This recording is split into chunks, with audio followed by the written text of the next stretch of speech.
आज हम new chapter शुरू कर रहे हैं, dissolution of partnership. Dissolution of partnership. देखो, हमने सबसे पहले फंडामेंटल पढ़ा जिसमें पार्टनरशिप के बारे में बात हुई की। फिर हमने एडमिशन ऑफ ए पार्टनर, एक पार्टनर को एडमिशन दिया तो कैसे अकाउंटिंग होती है। फिर एक पार्टनर को हमने रिटायर किया तो कैसे अकाउंटिंग होती है। फिर एक पार्टनर की डेथ हो जाती है तो कैसे काउंटिंग होती है। अब ये पार्टनरशिप ही डिसॉल्व हो रही है। डिसॉल्व का मतलब पार्टनरशिप का समापन हो रहा है, खत्म हो रही है पार्टनरशिप। अब पार्टनरशिप जब खत्म होगी, हमें पता है, अब जब पार्टनरशिप खत्म हो रही है तो ऑब्वियसली इनकी जो बैलेंस शीट होगी उसमें तो बहुत सारी एसेट्स पड़ी होंगी। तो उन एसेट्स का क्या करेंगे? जैसे इनके पास furniture, building, machine, cash, bank balance, debtors, है ना, इधर लोन्स पड़े हैं, क्रेडिटर्स पड़े हैं, इनकी कैपिटल पड़ी है। तो अब अगर ये बिजनेस को खत्म करना चाहते हैं तो कैसे खत्म करेंगे? देखो, खत्म करने में अब इनकी जो कैपिटल है, मान लिया ए, बी और सी, इनकी तीनों की कैपिटल है। ठीक है जी, खत्म कर रहे हैं तो अपनी अपनी कैपिटल अपने अपने घर ले जाएंगे। ए, बी, सी, ए अपनी कैपिटल उठा के ले जाएगा, बी अपनी और सी अपनी। उसके अलावा इन लोन्स का क्या होगा? ये क्रेडिटर्स को पैसे कौन चुकाएगा? ये फर्नीचर, बिल्डिंग, मशीन, इन सब का क्या होगा? क्या ये वहीं पे छोड़ के चले जाएंगे? नहीं। जब डिसोल्यूशन होता है तो ये क्या प्लान करते हैं? ये प्लान करते हैं कि जितनी भी एसेट्स पड़ी हैं इन सबको उठा के सेल कर दो, बेच दो। जितनी भी एसेट्स हैं सबको बेच दो। ऑब्वियसली कैश बैंक तो नहीं बिकेगा, कैश बैंक को छोड़कर बाकी सबको बेच दो, सेल कर दो। इसको इस चैप्टर में हम बोलेंगे रियलाइज कर दो। रियलाइज कर दो, सारी की सारी एसेट्स को रियलाइज कर दो। अब रियलाइज करने से ऑब्वियसली पैसा आ जाएगा, कैश आएगा। उस कैश से लोन और क्रेडिटर्स को चुका दो। ठीक है, यहां पे इन सबको रियलाइज करो, एसेट्स को, पैसा आ गया, उस पैसे से लोन, क्रेडिटर्स या जो भी और लाइबिलिटीज है सबको पे कर दो। फिर जो पैसा बच जाए वो ए और बी और सी आपस में बांटेंगे और दैट्स ऑल। ये इस तरह से बिजनेस का समापन होगा, बिजनेस की एंडिंग हो जाएगी। आगे समझ? तो अब ये हमें इस चैप्टर में क्या करना है? जो ये किया है, जो मैंने कहा है वही करना है। सारी एसेट्स को हमने बेचने की एंट्री करनी है, सारी लायबिलिटीज को चुकाने की एंट्री करनी है। ठीक है, फिर जो भी बचा एबी से ले जाएंगे। देखो इसमें क्या क्या अकाउंट बनते हैं। तो सेंट्रल आइडिया हमारा यही है कि हमने इस चैप्टर में सारी एसेट्स बेचकर लायबिलिटीज चुकानी है। तो इस चैप्टर में हमने बनाना क्या क्या है? इस चैप्टर में बनेगा एक तो रियलाइजेशन अकाउंट। रियलाइजेशन अकाउंट, इसके नाम से आपको लग रहा है कि सब कुछ इसमें रियलाइज होगा। रियलाइज मतलब बेचने का काम यहां पर करेंगे सारा। ठीक है, उसके बाद बनेगा इसमें कैपिटल अकाउंट, और फिर इसके अंदर बनेगा कैश अकाउंट। कैश अकाउंट या बैंक अकाउंट कोई बना सकते हो। बैलेंस शीट इसमें नहीं बनेगी। क्यों नहीं बनेगी? बैलेंस शीट क्यों नहीं बनेगी? बैलेंस शीट तो तब बनती है ना जब ए, बी, सी आगे कंटिन्यू करना चाहें। यहां पे तो ए, बी, सी बिजनेस को खत्म कर रहे हैं तो बैलेंस आगे ले जाने का मतलब नहीं, आगे नहीं ले जाएंगे तो बैलेंस शीट भी नहीं बनेगी। तो ये ए, बी, सी की कैपिटल हो गई, कैश हो गया, रियलाइजेशन। ठीक है, अब हमें क्वेश्चन कैसा दिया होगा? क्वेश्चन का पैटर्न फिर से वही होगा। एक आपको बैलेंस शीट दी होगी, ये क्वेश्चन में देखो, एक आपको बैलेंस शीट दी होगी और नीचे उसी तरह से 1 2 3 4 5 एडजस्टमेंट दी होंगी। करना कैसे है? करने का तरीका सुन लो। सबसे पहला काम इस बैलेंस शीट को खाली करना, जैसे हम पहले करते थे। इस बैलेंस शीट को उठाकर हमें ट्रांसफर करना है। कहां कहां ट्रांसफर होगा? ध्यान रखो, इस बैलेंस शीट का ट्रांसफर इसमें, इसमें और इसमें, तीनों में बैलेंस शीट की चीजें जो जो जहां जहां आ रही है डालते चले जाओ। ठीक है, तो ये चीजें उठाओगे, सिंगल इफेक्ट, क्योंकि जब बैलेंस शीट को उठा के इन तीनों में ट्रांसफर करते हैं तो सिंगल इफेक्ट। फिर एक एक एडजस्टमेंट को उठाएंगे, उसका डबल इफेक्ट लेंगे। हर एक एडजस्टमेंट को उठाएंगे, उसका डबल इफेक्ट लेंगे। हर एक एडजस्टमेंट का डबल इफेक्ट कहां लेंगे? वो एक इफेक्ट यहां आ सकता है, दूसरा यहां, या एक यहां एक यहां। वो कैसे भी क्वेश्चन में ये डबल इफेक्ट तो आना ही आना है। एडजस्टमेंट का डबल, वो बैलेंस शीट का सिंगल। ठीक है, तो ये हमारा एक पैटर्न होगा क्वेश्चन जो करने का। अब तक जितने भी हमने पार्टनरशिप में किए, चाहे एडमिशन लगा लो, रिटायरमेंट लगा लो, सब में ऐसे ही किया, इसमें भी ऐसे ही। तो चलो अब किसमें क्या क्या फिल करना है वो सुन लो। बैलेंस शीट में आपको पता है यहाँ पे बड़ी सारी assets, machine, cash, furniture, cash, bank, debtor वगैरह सब कुछ दिया होगा। कहाँ लेकर जाएंगे जितने भी एसेट्स हैं, ध्यान से देखो, सारी एसेट्स लाइन से, ऑल एसेट्स यहां पर शो की जाएगी, सारी एसेट्स, और सारी की सारी लायबिलिटीज यहां पर, सारी लायबिलिटीज। ठीक है, यहां पे बैलेंस शीट में सारी एसेट्स उठा के यहां पर, हाँ सारी एसेट्स में कैश और बैंक यहां मत डालना, कैश और बैंक अपने घर में, कैश आएगा तो टू बैलेंस बीडी और बैंक आएगा तो वो भी इधर। इसके पीछे क्या आइडिया है, क्यों ऐसा, ये है रियलाइजेशन अकाउंट। यहां वो सारी एसेट्स आएंगी जो हमें बेचनी है, जो रियलाइज करनी है। क्या कैश भी बेचोगे? कैश थोड़ा ना बिकता है, या अपना बैंक बेच दोगे?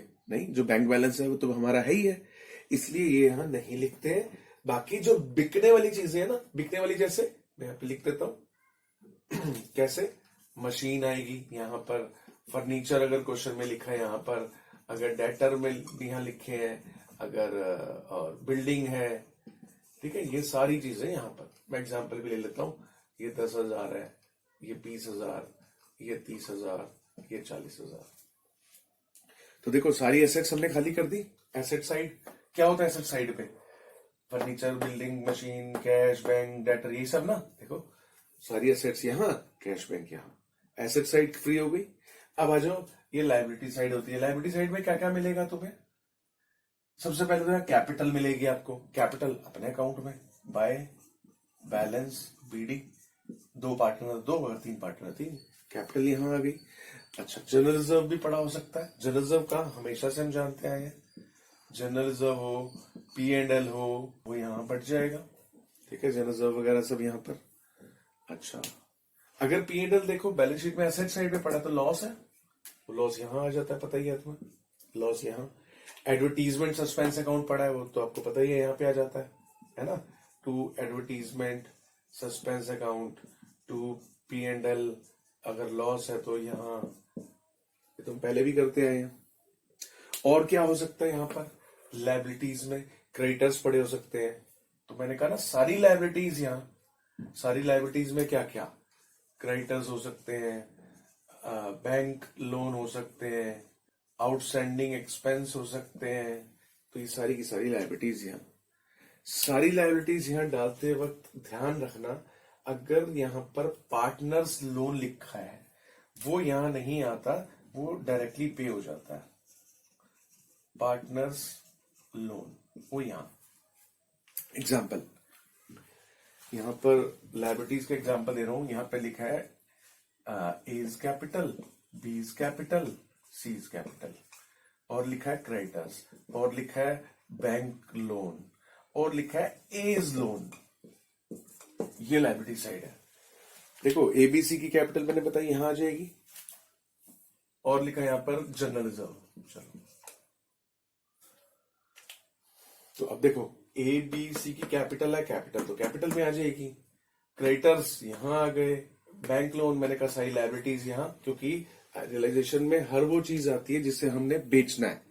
सारी एसेट्स बेचनी है, सारी एसेट्स यहां, सारी लायबिलिटीज भी तो बेचनी है ना, ये क्रेडिटर्स भी तो पे करने हैं ना, ये बैंक लोन भी तो पे करना है। ये एज लोन, एज लोन यहाँ क्या मतलब, क्या शो कर रहा है एज लोन बैलेंस शीट में, यहाँ पे दिखने का क्या मतलब है कि फर्म ने ए से लोन ले रखा है। ए हालांकि पार्टनर है, ए हालांकि पार्टनर है। मान लिया फर्म को कभी जरूरत पड़ी होगी पैसे की, लोन की, तो बैंक से तो लोन ले ही रखा है, फर्म को और पैसे की जरूरत पड़ी तो ए कहता भी मेरे पास फालतू पैसे पड़े हैं, मैं दे देता हूं लोन तुम्हें, तो वो एज लोन हो गया, पार्टनर का लोन है। तो ये लायबिलिटी ना, फर्म के लिए तो लायबिलिटी है।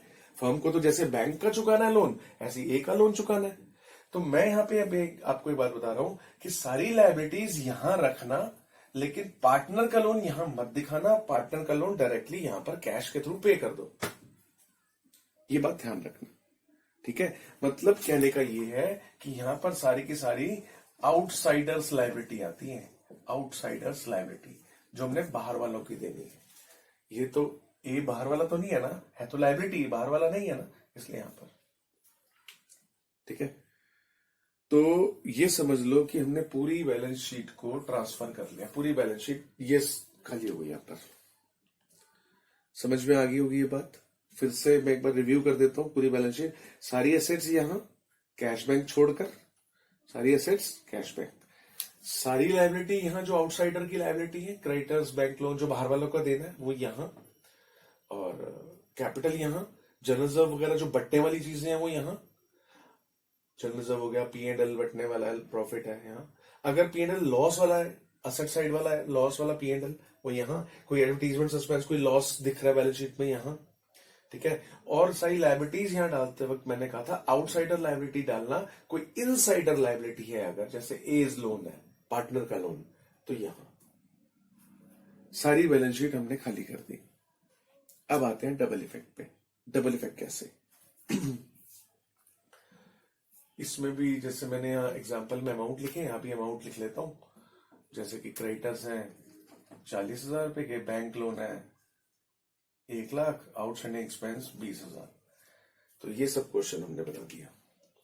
अब एडजस्टमेंट में क्या लिखा होगा मालूम?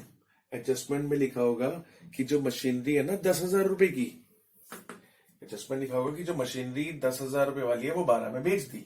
ये एडजस्टमेंट में लिखा होगा कि मशीन 12 में बेच दी। तो अब आपको इस एडजस्टमेंट का डबल इफेक्ट लेना है। कहां कहां लोगे? सोचोगे तो बहुत आसानी से समझ में आ जाएगा। मशीन 12,000 में बेच दी। देखो, जब भी एसेट है, ये सारी एसेट है, एसेट बिकेंगी तो क्रॉस हो जाएंगी, कैंसिल हो जाएंगी, और लायबिलिटी बिकेंगी तो इधर क्रॉस हो जाएंगी।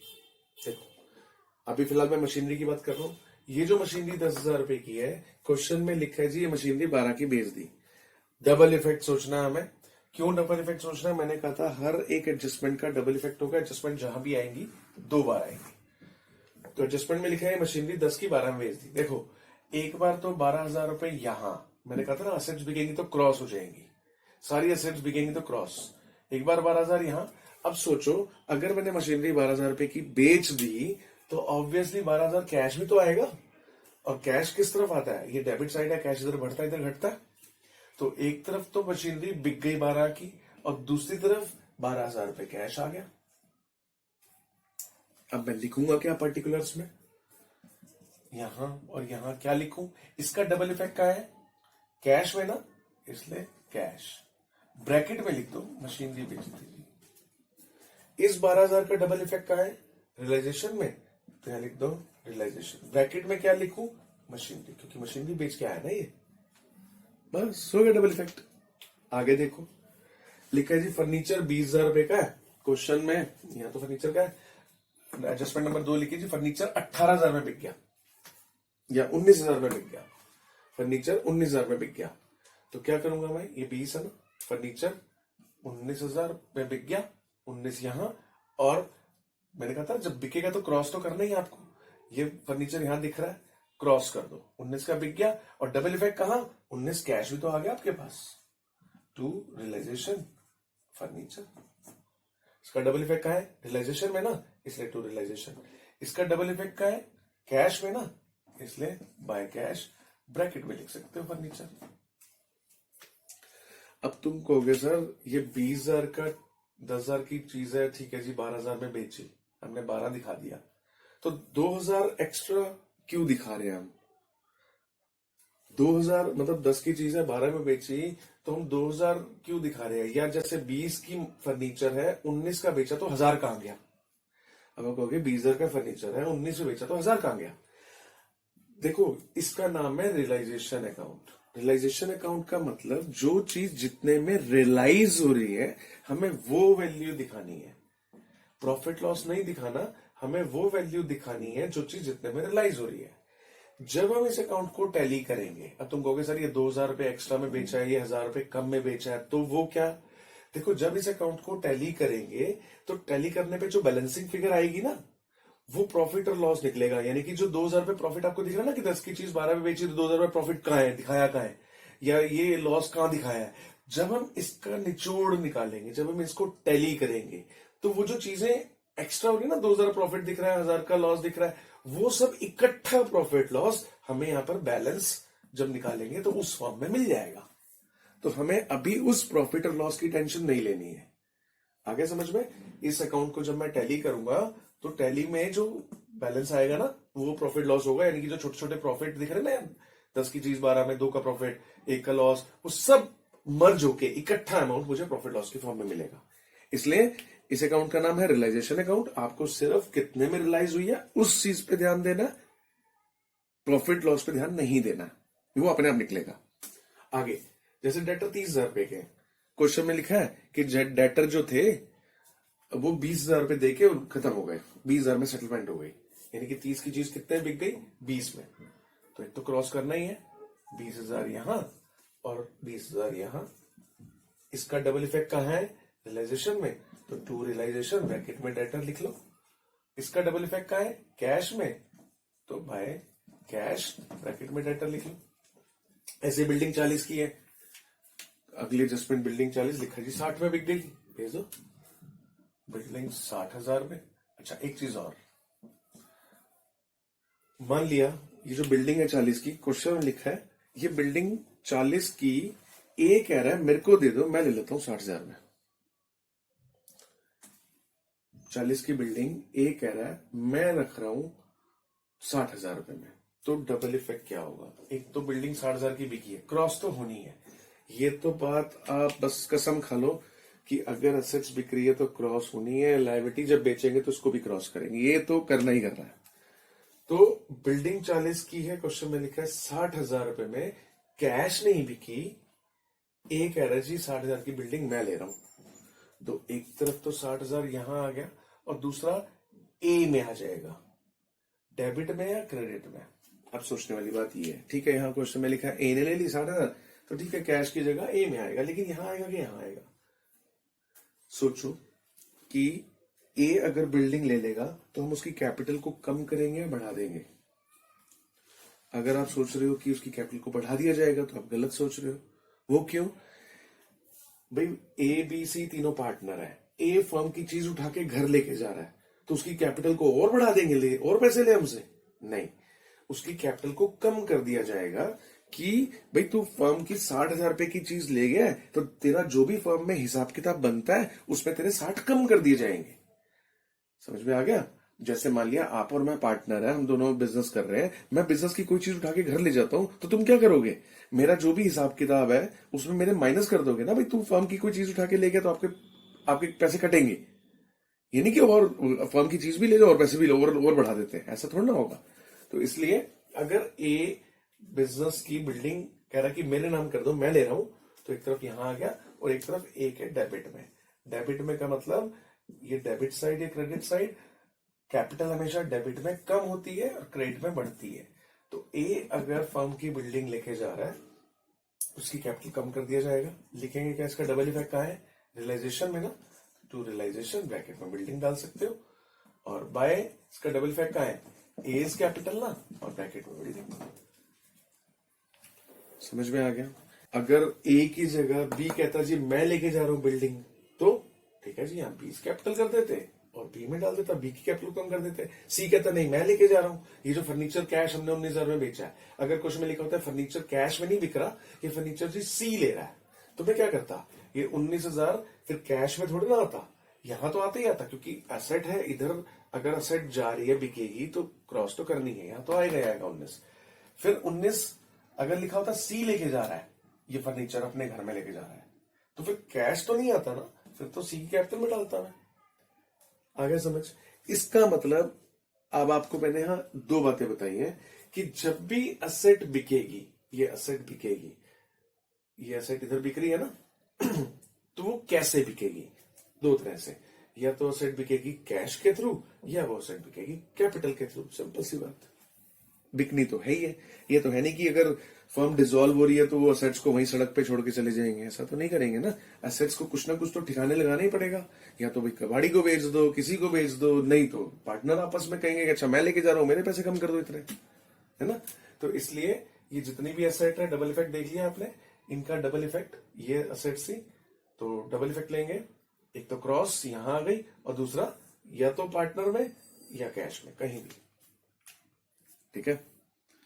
3 इफेक्ट मत ले लेना कि क्रॉस भी कर दिया, कैश में भी ले, पार्टनर्स कैपिटल में भी ले लिया, कैश में भी ले लिया ना, एक ही बात होगी, एक ही चीज तो होगी।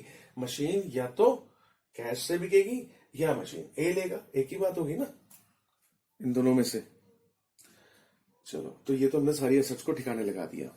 अब सारी लायबिलिटीज को ठिकाने लगाना है। जैसे क्रेडिटर्स है 40 के, फर्म डिसॉल्व हो रही है, हमने क्रेडिटर को कहा ये 35 पकड़ और अब बस खत्म, निपट गया तेरा हमारा हिसाब। तो क्रेडिटर्स का मतलब कितने में रिलाइज हो गए? 35 में। कहां पे रिलाइज होंगे? मैंने कहा था असेट्स बिकेंगी तो क्रॉस, लायबिलिटी बिकेंगी तो क्रॉस। चलो, क्रेडिटर्स बेच रहे हैं, कैसे बेचेंगे?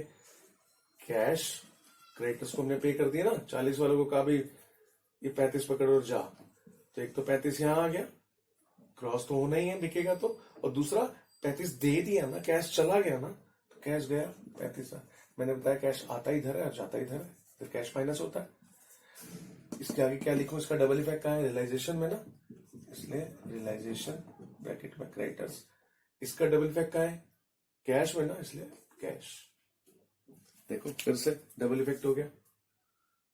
यहां पे लिखा था कि क्रेडिटर्स 35 में बिक गए, भेज दिए। अब फिर से मान लिया नीचे एक और एडजस्टमेंट है, बैंक लोन 1 लाख वाला है, 1,02,000 में बैंक लोन निपटा दिया हमने इंटरेस्ट के साथ। लिखा है क्वेश्चन में कि जो बैंक लोन था 1 लाख का, यहाँ पे लिखा है कि बैंक लोन 1,02,000 में क्लियर कर दिया। तो क्या करोगे? लायबिलिटीज खत्म हो रही है, बिक रही है, इधर आएगी, क्रॉस तो होनी ही है। 1,02,000 और एक तरफ पे कर दिया ना बैंक को, पैसा दे दिया तो पैसा गया। डबल इफेक्ट कहाँ है? रियलाइजेशन में ना, इसलिए रियलाइजेशन बैंक लोन। इसका डबल इफेक्ट कहाँ है? कैश में ना, इसलिए टू कैश बैंक लोन। आगे देखो, आउटस्टैंडिंग एक्सपेंस 20,000 में, मान लिया हमने एक बिल देना था, कुछ एक्सपेंस आउटस्टैंडिंग था, हमारे कर्जा था, 18 में निपटा दिया, तो कोई बात नहीं, 18,000 पे कर दिया ना। अच्छा, यहाँ पे भी लिखा है ये जो बिल है, एक कह रहा भाई मैं अपने सर पे लेता हूँ, ये बिल मैं पे कर दूंगा अपने घर से अपने आप, मुझे दे दो 18,000 में, इसकी जिम्मेदारी मैं लेता हूँ। तो 20,000 का ये जिम्मेदारी जो लायबिलिटी किसने अपने सर पे ले ली? ए ने। तो क्या लिखेंगे? एक तो 18,000 में गया, ये किसने लिया? ए ने ना, 18,000 ए के क्रेडिट में। क्या लिखूंगा यहाँ पर? इसका डबल इफेक्ट है ए में ना, तो to as capital outstanding expense bracket में लिख सकते हो। यहाँ पर इसका डबल इफेक्ट है रियलाइजेशन में, रियलाइजेशन आउटस्टैंडिंग एक्सपेंस।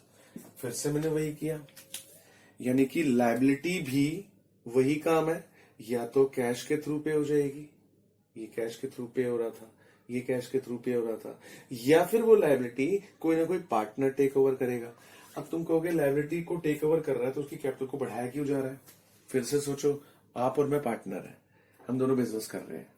अब हमारे बिजनेस के ऊपर एक कर्जा है, हमने किसी के 5,000 रुपए देने, मैंने अपनी जेब से 5,000 रुपए दे दिए, अपनी जेब से, अपने घर से, बिजनेस की लायबिलिटी, बिजनेस का लेनदार था वो, तो मैं, अब बिजनेस का लेनदार तो बिजनेस में से जाना चाहिए था ना 5, मैंने अपनी जेब से 5 दे दिया। तो तुम क्या करोगे? मेरी कैपिटल को बढ़ाओगे या कम कर दोगे? और अरे मैंने अपनी जेब से दिया है, तो मेरा जो भी हिसाब किताब बनता है फॉर्म के अंदर, उसमें 5 और बढ़ा दोगे ना, क्योंकि मैं कहूंगा भाई मैं 5,000 अपनी जेब से दे के आया हूं, मेरे 5,000 प्लस कर दो, मैं लेने, है ना। तो इसलिए अगर कोई भी पार्टनर फर्म की लायबिलिटी को टेक ओवर करता है तो उसकी कैपिटल को बढ़ा दिया जाता है, कैपिटल क्रेडिट कर दी जाती है। देखो यहां बढ़ती है, तो ये बात समझ में आ गई। अगर कोई पार्टनर फर्म की एसेट घर ले जाएगा, उसकी कैपिटल को कम कर देंगे।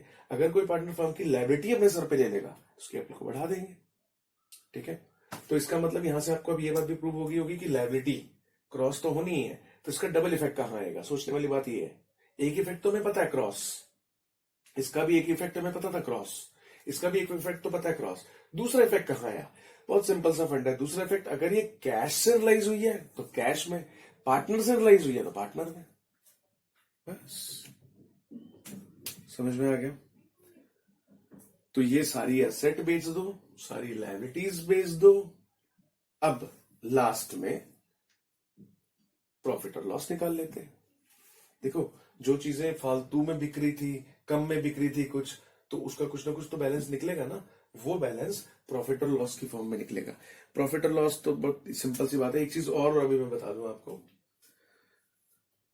नीचे एक और एडजस्टमेंट लिखिए कि टाइपराइटर था फर्म के अंदर, खो चुका था, हम भूल चुके थे उस टाइपराइटर को, टाइपराइटर था ही नहीं यहां पर, अनरिकॉर्डेड एसेट्स, वो टाइपराइटर था ही नहीं।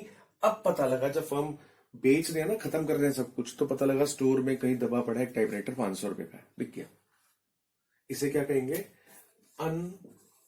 Unrecorded assets. ऐसी एसेट्स जो यहाँ रिकॉर्ड ही नहीं है ही नहीं, क्योंकि ये बैलेंस शीट में ही नहीं थी, बैलेंस शीट से तुमने यार रखा था तो यहाँ है ही नहीं। अब लेकिन वो बिक गई है 500 रुपए की, तो जैसे आप नॉर्मल बेचते हो वैसे बेचो। डबल इफेक्ट कैसे? यहां नहीं है कोई बात नहीं, बेचते तो इधर ही है ना, बस आप इधर लेकर आओ। बाय कैश टाइपराइटर 500 रुपए, और डबल इफेक्ट दे रहा 500 रुपए टू रियलाइजेशन टाइपराइटर। समझ में आ गया? अनरिकॉर्डेड एसेट आएगी तो भी आपको वैसे ही बेचनी है। डबल इफेक्ट ये मत करना कि पहले इसको यहां रिकॉर्ड करूं फिर यहां और फिर यहां ना, वो चीज यहां नहीं थी, अनरिकॉर्डेड थी, यहां नहीं थी, तो भी कोई बात नहीं, हमें वैसे ही बेचनी है जैसे रिकॉर्डेड वाली को बेचा है, मशीन को बेचा है, फर्नीचर को बेचा है, डेटर बिल्डिंग सबको बेचा है ना, ऐसी टाइपराइटर बेशक यहां नहीं है, नो प्रॉब्लम, बेचना है यहां और यहां। आगे समझ में? ऐसे ही अनरिकॉर्डेड लाइबिलिटी भी आ सकती है। वो कैसे? मान लिया कहते हैं जी एक पानी का बिल था, वाटर बिल आउटस्टैंडिंग था, दबा पड़ा था कहीं, अब पता लगा वो भी देना है 300 रुपए का, अनरिकॉर्डेड है, यहां नहीं दिख रहा लेकिन देना है तो देना है। तो डबल इफेक्ट कैसे पे करते हो लाइबिलिटी? तो क्रॉस यहां और कैश देते हो 300 रुपए। यहां पे क्या लिखेंगे? कैश है ना, कैश कोई भी वाटर बिल, यहां क्या लिखेंगे? By realisation water bill. ये देखो अनरिकॉर्डेड लाइबिलिटी पे भी की है हमने।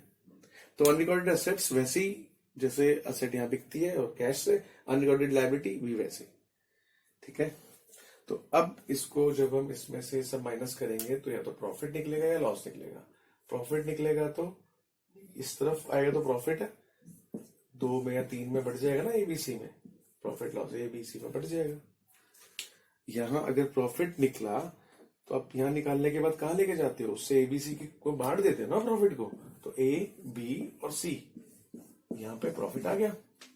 और अगर ये लॉस निकलता तो लॉस भी यहां 1 2 3 एबीसी, बढ़ गया लॉस। लास्ट में इसको मैच करेंगे। देखो ये तो मैच हो गया क्योंकि इसका प्रॉफिट इधर आया, लॉस आया तो इधर आया, ये मैच हो चुका है। लॉस निकला इधर और इधर ट्रांसफर कर दिया, प्रॉफिट आया तो इधर, लॉस आया तो इधर। अब इसको टैली कर लो कैपिटल को, इसमें से ये माइनस करो, बैलेंस यहां आ गया।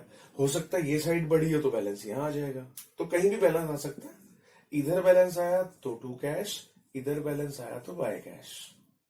ध्यान रखना, बैलेंस इधर आया तो टू कैश, अगर बैलेंस इधर आया तो बाय कैश। एक ही जगह आएगा, या तो इधर आएगा या इधर आएगा। अगर इधर आया तो यहां क्रॉस, इधर आया तो यहां क्रॉस, और लास्ट में ये टैली हो जाएगा। फिर से देख लो, इधर अगर बैलेंस निकला तो इधर लेके जाना है, क्या लिखकर? इधर ए का निकला तो एज कैपिटल, बी का निकला तो बीज कैपिटल, सी का निकला तो सीज कैपिटल, यहां आ जाएगा अगर 3 बैलेंस यहां निकले। अगर यहां निकले तो भी वही, to as capital, to B's capital, to C's capital, यहां आ जाएगा। तो हो सकता है ए का यहां निकले, बी का यहां निकले, सी का यहां निकले, कोई प्रॉब्लम नहीं है, जहां भी निकलेगा क्रॉस लेके जाना है। और यहाँ आप अक्सर बैलेंस निकालते थे टू बैलेंस सीडी लिखते थे, सीडी मत लिखना, सीडी तब लिखते थे जब उसे बैलेंस शीट में लेके जाते थे। बैलेंस सीडी तब लिखते हैं जब बैलेंस शीट में लेके जाते हैं। यहाँ बैलेंस शीट में नहीं लेके जा रहे हम बैलेंस को, यहाँ हम बैलेंस को कैश अकाउंट में लेके जा रहे हैं, इसलिए कैश लिखना है। ठीक है, या तो यहां इधर निकला तो इधर, इधर निकला तो इस तरफ, और लास्ट में आप कैश अकाउंट को टैली करोगे। और ध्यान रखना, कैश का बैलेंस बिल्कुल पाई टू पाई मैच होगा। कैश का बैलेंस अगर मैच नहीं हुआ तो समझ लो आपका क्वेश्चन में कुछ गड़बड़ है, क्वेश्चन को दोबारा से टैली करना पड़ेगा, आपको चेक करना पड़ेगा। ठीक है, तो कैश अकाउंट आपका हर हाल में मैच होना चाहिए। एक बार वीडियो को रिपीट करके देखो, कंसेप्ट्स और स्ट्रांग हो जाएंगे। अच्छे से समझ के देखो वीडियो को। और अब मैं इसकी क्वेश्चन करा रहा हूं।